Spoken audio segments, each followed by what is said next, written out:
The next couple of slides are about service automation and how we go ahead with implementing the same. So I now hand it over to Karpagam to actually continue with service automation. Over to you, Karpagam. Hello everyone, this is Karpagam here. Broadly looking at service automation, we can talk about SOA service automation and RESTful service automation separately. Coming to SOA service automation, here the developers share the WSDL they are going to use with the QE folks. So what the QE folks will do is they will write the script based on the WSDL the developer shared, and they generate the XML request dynamically. They also take care about having placeholders for endpoints. As Divya was mentioning earlier, this helps the developers to use the same test suite developed by the QE folks to test it once they are done with the development.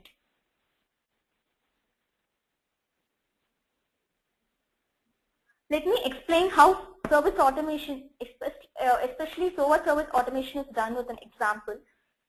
So the first step here is to create a property file with all the service details.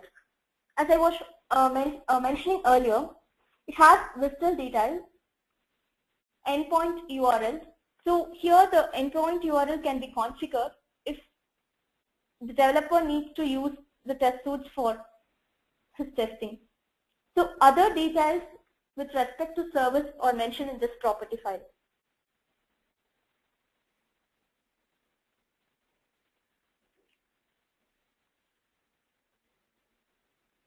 The second step is to create a test data generator to generate the request from the WSDL obtained from the PDT. Here the WSDL is passed and the request is generated. The information like port type name, operation name, unbinding name, etc. can be fetched from the property file created earlier. For example, take a use case where we want to test a card service. The request to the card service could have 9 items or it could have 11 items.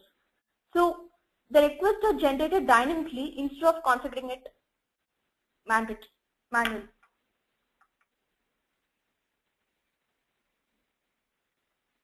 The next is to create the test data generator file that generates the request by passing the WSDL.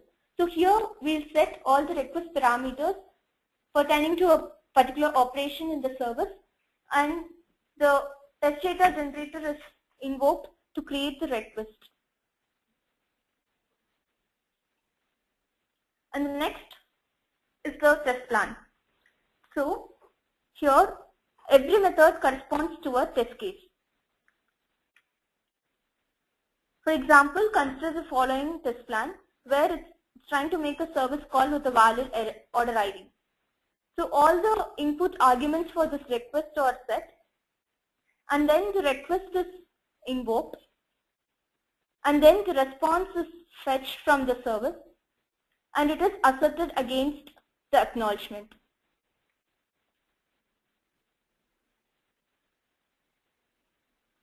The final step is to execute the test.ng file. It can be considered as validating a use case where we can give a sequence of test cases to be executed.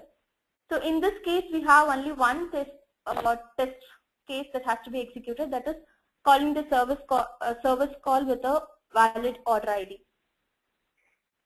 So this is how service automation is achieved for SOA services.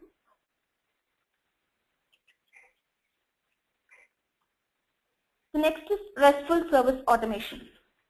So QE scope here is to test the RESTful services, which eventually means that they are going to request a URI through a HTTP methods like get, post, put, and delete. By passing the request data type in any of the following formats, say mostly it would be XML or JSON. In rare cases, it could be YAML. And asserting the response object as we saw in the SOA automation case. So during the development phase, once the development team freezes the design of the RESTful services, the URIs and their respective request and response objects will be shared with the QE folks. The request response object which are being developed will be pushed as artifacts to Maven repo. Since the QE parallel automation project is Maven based, the test automation will be started during the development phase. As we are seeing it in other cases like web automation and SOA service automation. So with this approach, we are able to achieve mainly two things. One is no manual test effort, and the other one is minimal sign-off time.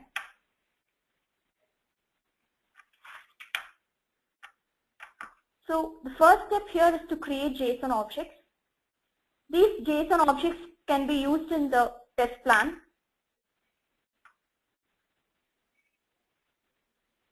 And we could define generic methods in a utility class which could be used across different test plans.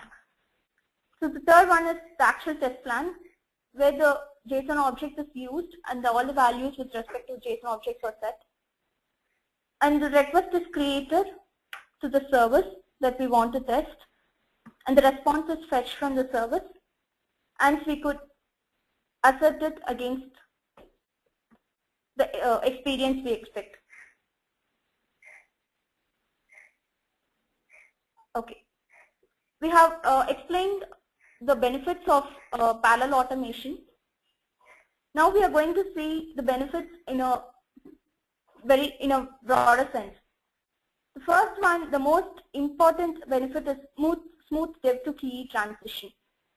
Since QE is involved earlier in PDLC process, this enables QE to understand the design and implementation better. So they'll be able to draft a complete set of positive, negative, and corner test cases, as Divya was mentioning earlier.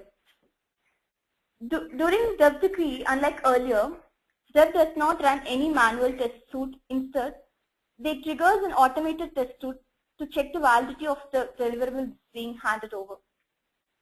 So the main important benefit to QE here is the better quality code and no blockers.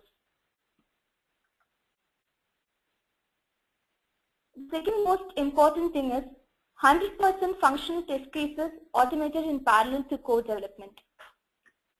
Test cases, as we all know, could be grouped as functional, non-functional, and integrational, etc. So what we are able to achieve 100% functional test cases automated in parallel to code development. So this enables both dev and QE to test the feature in a better manner. As Divya was mentioning earlier, this helps when new components are developed over the current deliverable.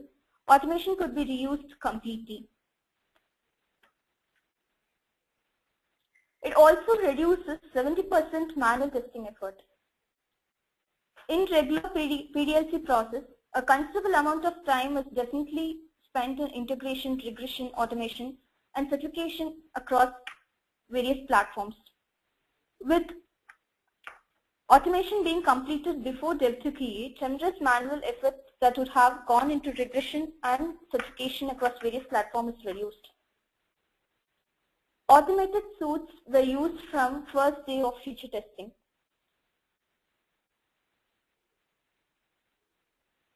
So here is the statistics which calls out the bugs captured by our parallel automation during dev cycle.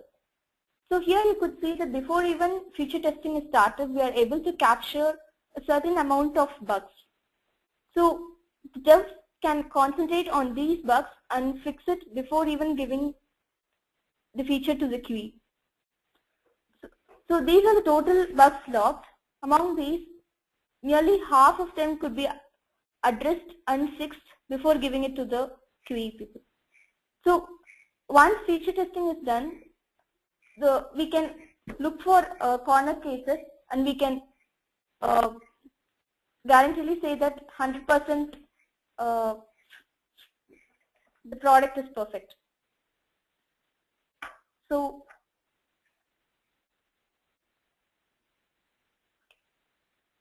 that's it from our end.